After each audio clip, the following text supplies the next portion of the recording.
Pengendalian keuangan dari faktor kontekstual.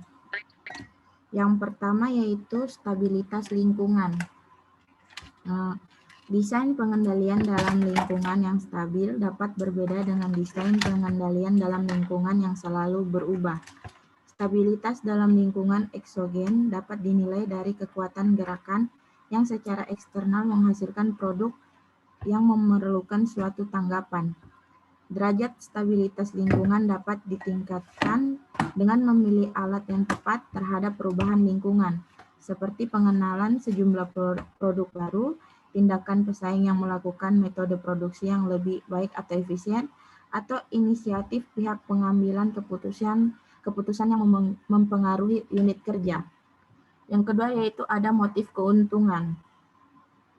Keberadaan dari motif keuntungan tentunya bukan penghalang untuk menggunakan ukuran penilaian akuntansi terhadap produktivitas. Pada sisi lain juga, jelas bahwa sistem pengendalian yang didasarkan pada motif dan ukuran keuntungan seringkali tidak dapat diterjemahkan secara langsung pada konteks nirlaba. Ukuran laba adalah penting dan meskipun sulit dijadikan sebagai indikator keberhasilan. Manfaat terbesar yang berkaitan dengan indikator berbasis laba adalah bahwa indikator tersebut secara statistik akan tampak jelas. Ketika motif laba tidak muncul, indikator lain dari organisasi dan keberhasilan individu seharusnya didasarkan pada hal-hal tersebut. Dalam penentuan ini, pemilihan atas ukuran dan alternatif telah terbukti menjadi suatu sumber yang konstan bagi tujuan manajer dan konsultan. Tidak dapat disangkal bahwa tantangan ini memerlukan perhatian masyarakat terhadap pencarian solusi dari permasalahan umum dan kebutuhan sosial. Next. Selanjutnya itu aspek keperlakuan dalam perekayasaan pengendalian keuangan. Tujuan proses pengendalian akuntansi dapat menjadi suatu penentu yang penting dalam desain pengendalian. Proses sederhana maupun kompleks dan proses biaya variabel maupun biaya tetap mengilustrasikan pentingnya proses variabel. Proses yang sederhana adalah satu proses yang dapat dikarakteristikan dengan memahami hubungan sebab akibat secara balik. Sedangkan proses yang kompleks melibatkan berbagai hubungan yang tidak dapat dipahami dengan baik. Proses sederhana lebih mudah dikendalikan dibandingkan dengan proses yang kompleks. Faktor proses penting dalam pengendalian biaya yang tidak dapat dihindari dan biaya untuk melakukan rekayasa adalah biaya variabel. Strategi pengendalian biaya untuk proses strategi biaya variabel seringkali berbeda dalam hal substansi dengan strategi pengendalian biaya yang disesuaikan, seperti aplikasi biaya tetap, misalnya proses biaya variabel yang selalu menekankan pada konservasi, sementara biaya tetap selalu dikaitkan dengan efektivitas dan utilitas. Next.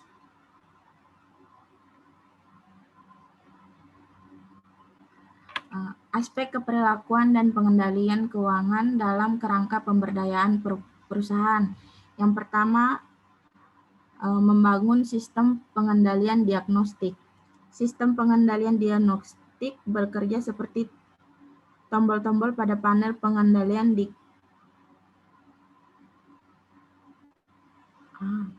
Yang pertama adalah membangun sistem pengendalian diagnostik. Kebanyakan bisnis memanfaatkan sistem pengendalian diagnostik untuk membantu manajer mengetahui kemajuan individu, departemen, atau fasilitas produk ke arah tujuan yang penting secara strategis. Manajer menggunakan sistem pengendalian diagnostik untuk memonitor tujuan dan profitabilitas serta memastikan kemajuan ke arah target seperti pertumbuhan laba dan pangsa pasar. Yang kedua yaitu ada membangun sistem kepercayaan.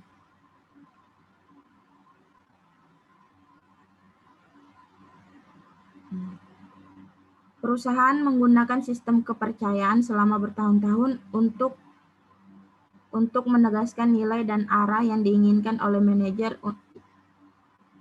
yang diterapkan oleh karyawannya. Pada umumnya, sistem kepercayaan bersifat singkat, syarat nilai, dan inspirasional. Sistem ini mengarahkan perhatian karyawan pada tujuan utama bisnis.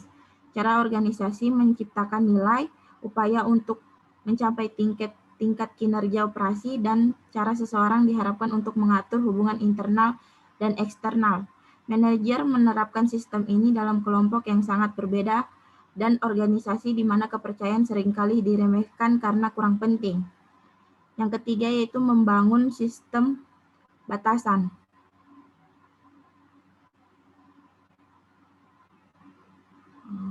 Sistem ini didasarkan pada prinsip manajemen sederhana, tetapi mendasar yang dapat disebut kekuatan pemikiran negatif. Sistem batasan tidak terlalu jelas bagi manajer senior. Banyak aturan main diterapkan setelah skandal publik atau penyelidikan internal atas tindakan yang dipertanyakan. General Electric menerapkan aturan main bisnis yang melarang aktivitas yang berkenaan dengan pembayaran, penetapan harga, dan alokasi biaya terhadap kontrak pemerintah yang tidak sesuai. Setiap aturan ini ditetapkan setelah krisis utama merusak integrasi bisnis ini. Sistem batasan dan sistem kepercayaan yang digabungkan akan menciptakan ketegangan yang dinamis serta kepercayaan yang hangat, positif, dan inspirasional secara bersama-sama. Hasilnya adalah ketegangan dinamis antara komitmen dengan sanksi. Kedua sistem ini membentuk kesempatan secara bersama-sama tanpa batas ke dalam domain yang terfokus, di mana manajer dan karyawan didorong untuk memanfaatkannya secara efektif. Yang keempat adalah membangun sistem pengendalian interaktif. Sistem pengendalian interaktif merupakan sistem informasi formal yang digunakan oleh manajer untuk melibatkan diri secara terus-menerus personal dalam keputusan bawahan. Sistem ini umumnya mudah dipahami.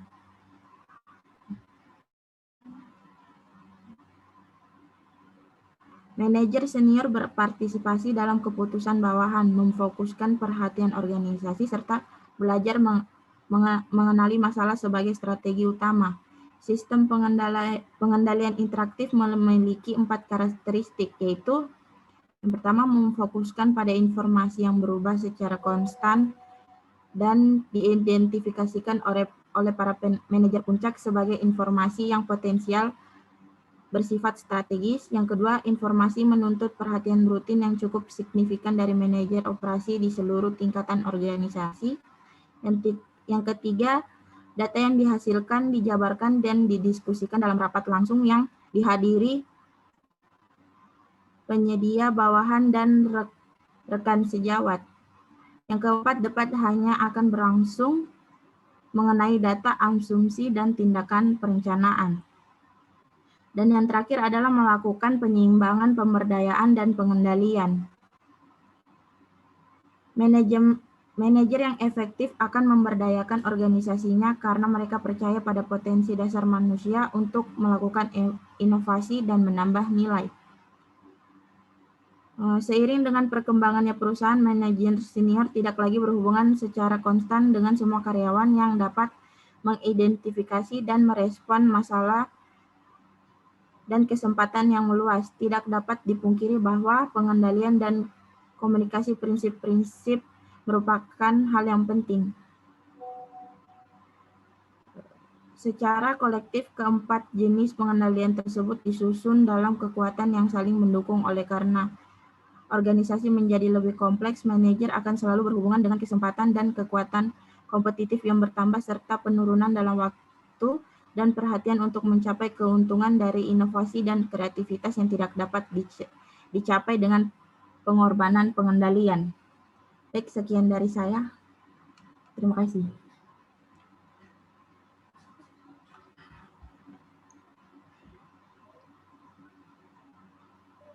Baik, itulah pemaparan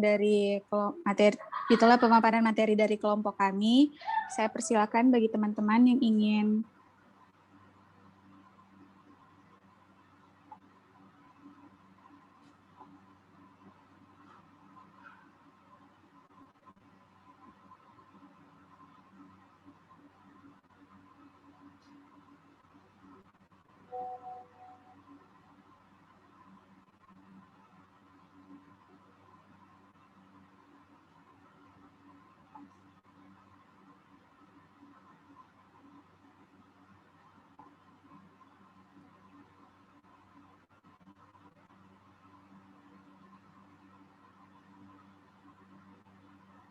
Saya Bel.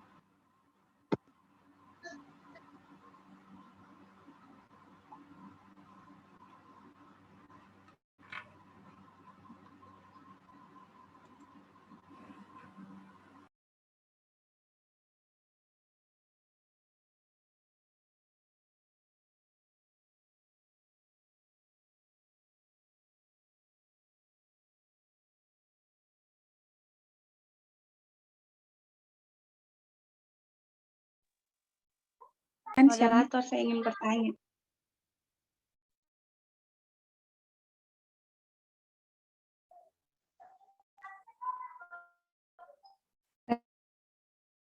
baik, saya persilahkan. Baik, saya perwakilan dari kelompok 2. Saya ingin bertanya, apakah aspek perilaku harus dipertimbangkan dalam proses pendanaan? Terima kasih.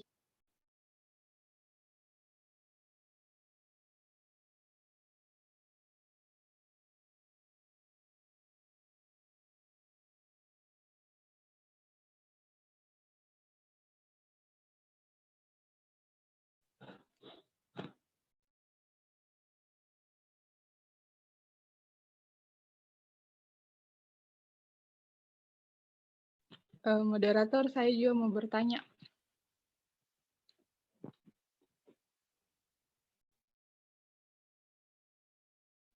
Siapa namanya tadi yang bertanya? Nurul Sartina, Pak.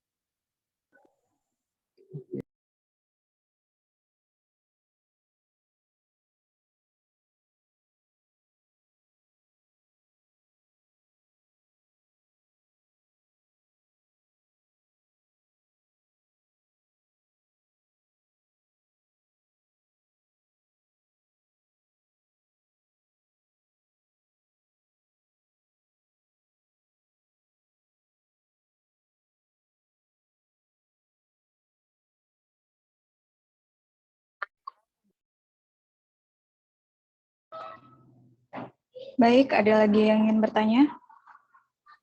Saya Bel.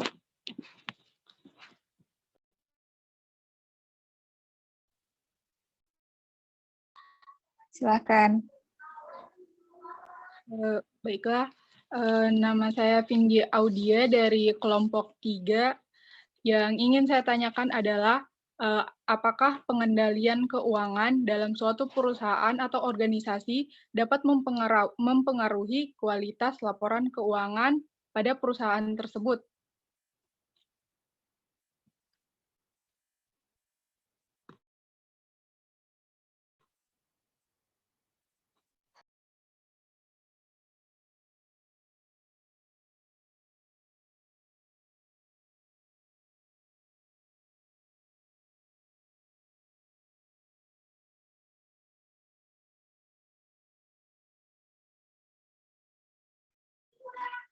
Mohon maaf, Saudari Vindi, bisa diulang pertanyaannya?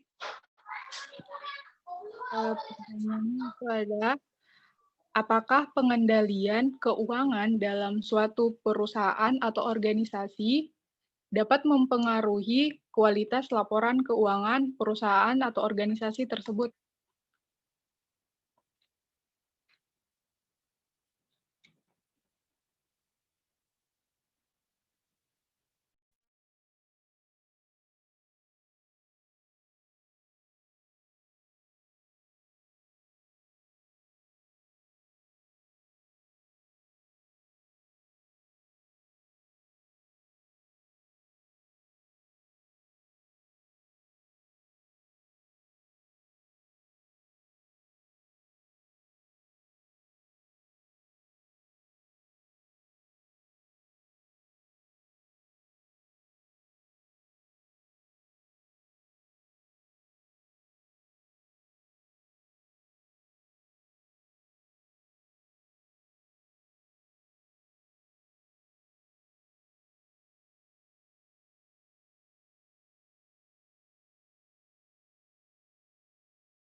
Masih bisa mengajukan pertanyaan?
Baik, saya akan menjawab pertanyaan dari Nurul Sartina.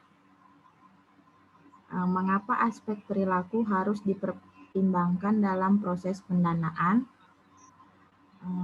Karena dalam melakukan penyusunan pendanaan haruslah dengan benar dan serealistis mungkin. Dan dalam penyusunan pendanaan perlu diperhatikan perilaku para pelaksana pendanaan dengan cara mempertimbangkan hal-hal sebagai berikut. Yang pertama yaitu pendanaan harus dibuat secara serealistis mungkin, secermat mungkin, sehingga tidak terlalu rendah atau terlalu tinggi. Pendanaan yang dibuat terlalu rendah atau tidak menggambarkan kedinamisan, sedangkan pendanaan yang dibuat terlalu tinggi hanyalah angan-angan. Yang kedua itu untuk memotivasi manajer pelaksana diperlukan partisipasi top manajemen atau direksi.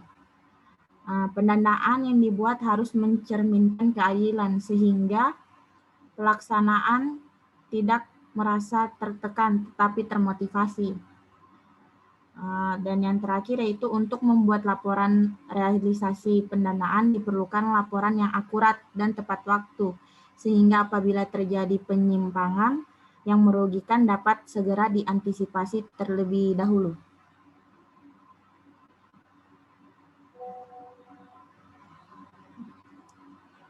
Sekian dari saya. Saya kembalikan ke moderator.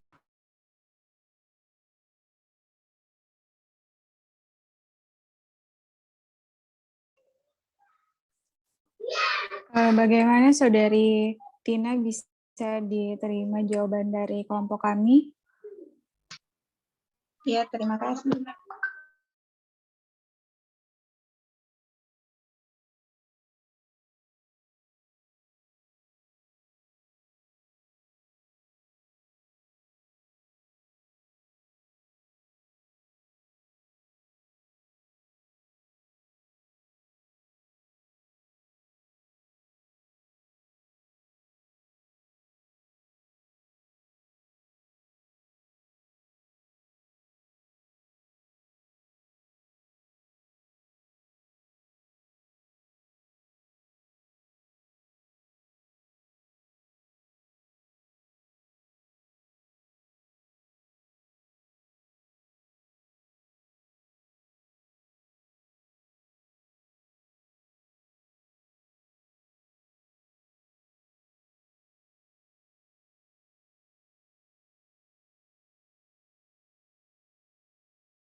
Bagaimana dengan kelompok ini sudah dengan pertanyaan kedua?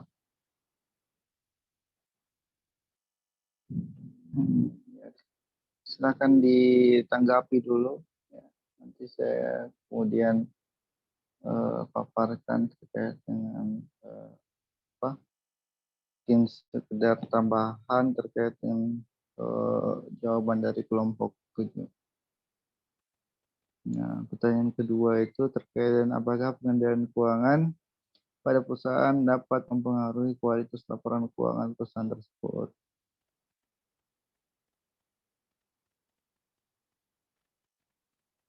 Ya, siapa yang bisa merespon pertanyaan tersebut?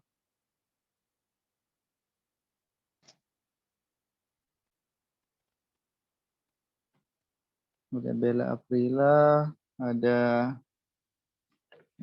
Mike, ada Nindi Pratiwi, dan apa? Siapa yang tadi? Karena Arna Novianti.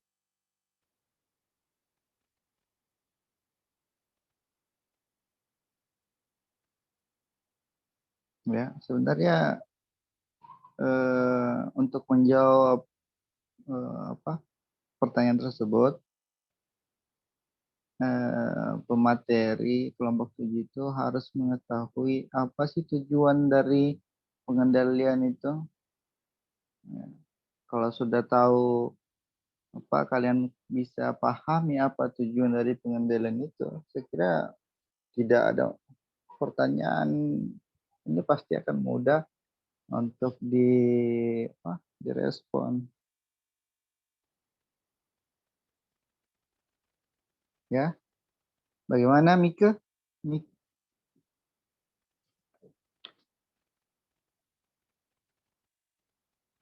Ini biasanya Mika punya tanggapan terkait dengan hal-hal yang seperti ini. Baik, saya Bella Aprila akan mencoba menjawab pertanyaan dari Saudari Vindi, yaitu apakah pengendalian keuangan dalam suatu organisasi dapat mempengaruhi kualitas laporan keuangan perusahaan atau organisasi tersebut. Menurut saya berpengaruh, karena pengendalian keuangan yang baik akan menghasilkan laporan keuangan yang berkualitas, karena terdapat kontrol yang baik, sehingga laporan keuangan yang disajikan benar sesuai dengan kejadian yang sebenarnya. Terima kasih. Bagaimana Saudari Vindi? Bisa diterima? Iya, baik. Terima kasih. Cukup, terima kasih. Ya. Yang lain, apakah ada pendapat lain?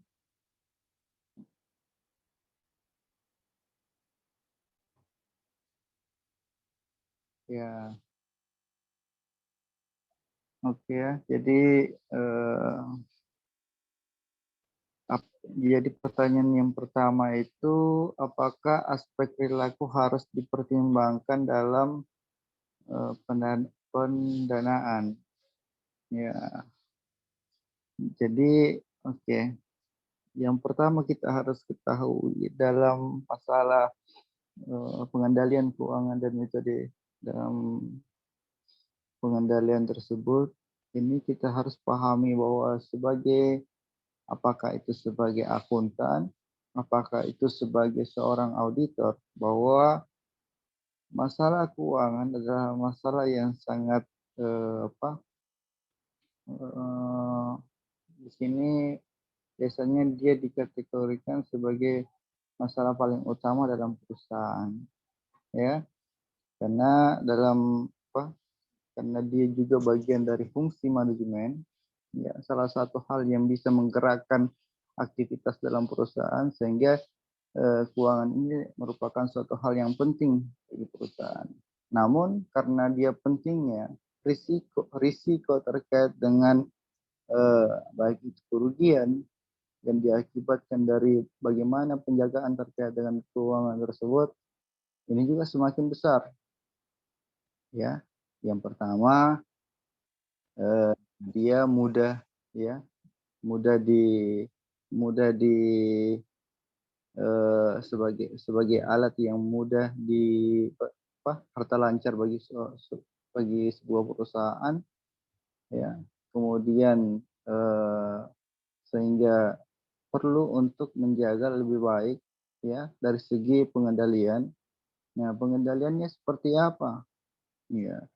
Nah, sudah dibahas tadi bagaimana terkait dengan berbagai macam perilaku ya sebelumnya di materi yang lalu.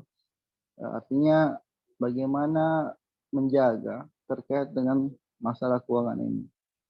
Identiknya dengan perilaku ya.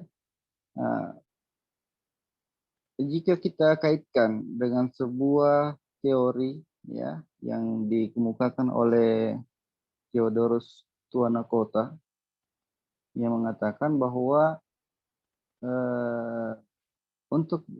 bahwa kecurangan itu dipengaruhi oleh 3 faktor. Yang pertama yaitu terkait dengan masalah tekanan. Ya, ada tekanan, ada kesempatan, ya, dan ada rasionalisasi.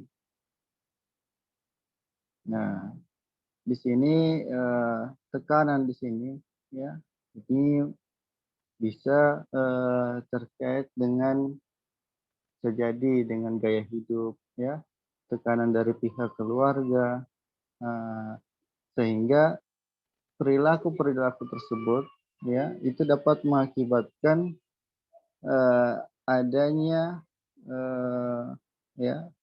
adanya ancaman atau punya risiko terkait dengan bagaimana pengelolaan keuangan dalam perusahaan. Dan ini dilihat dari orang-orang yang terlibat dari bagaimana melakukan pendanaan tersebut. Artinya kita melihat ini bagaimana hubungan orang-orang yang melakukan pendanaan atau perilaku orang yang melakukan pendanaan.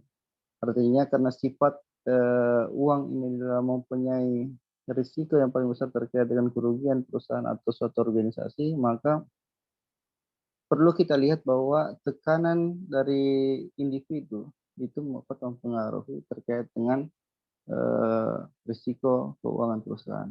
Kemudian adanya kesempatan ya berdasarkan teori tadi, teori kecurangan, bahwa adanya kesempatan.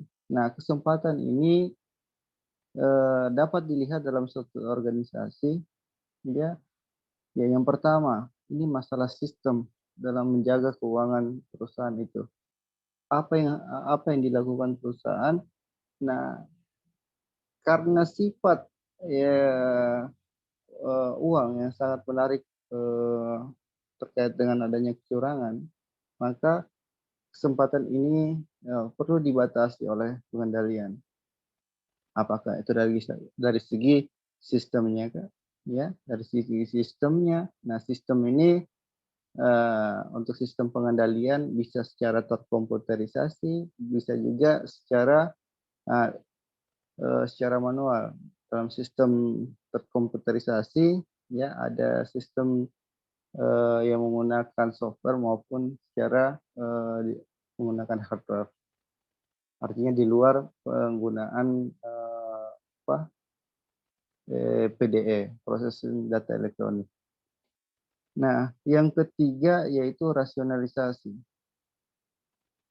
Nah, kenapa dikatakan apa pentingnya perilaku dalam melakukan pendanaan, yaitu tentunya juga dilihat dari sisi bahwa dalam melakukan kecurangan, sifat rasionalisasi itu melekat pada pribadi atau perilaku manusia, di mana membenarkan apa yang dia lakukan. Contoh ya, seperti tadi Nurul Sartina. Dalam melakukan pendanaan. Apa sih dampak dari pendanaan tersebut? Ya, dampaknya biasanya kecurangan-kecurangan dalam pendanaan, ya artinya adanya data fiktif. Nah, dalam melakukan proses tersebut, ya rasionalisasi muncul dalam perilaku Nurul Sarkina, di mana pada saat dia melakukan kecurangan, membuat sebuah dokumen yang palsu, ya, dia benarkan. Kenapa? Karena ada orang-orang yang dia lihat, ya, atau pribadi-pribadi yang dia lihat bahwa melakukan data fiktif, ya, itu adalah benar, artinya diperbolehkan. Sehingga itulah alasan-alasan mengapa bahwa dalam pendanaan perlu adanya terkait dengan aspek perilaku. Ya, aspek perilaku yang kita bahas ini adalah kita membahas bagaimana aspek perilaku itu bisa membuat sebuah pendanaan itu berkualitas atau tidak. Ya, saya kira untuk seperti itu untuk pertanyaan dari nomor 1. Nah, untuk dari nomor 2, pertanyaan dari Vindi, apakah pengendalian keuangan pada perusahaan dapat mempengaruhi kualitas laporan keuangan? Jawabannya tentu sekali mempengaruhi. Ya, sehingga kalau tanpa adanya pengendalian, ya, terkait dengan keuangan, artinya ini jangankan pengendalian untuk perusahaan besar, ya, perusahaan biasa saja, kios pun, ya, kalau kita berbicara dalam taraf yang paling kecil kios, tanpa adanya pengendalian keuangan, ini bisa jadi menimbulkan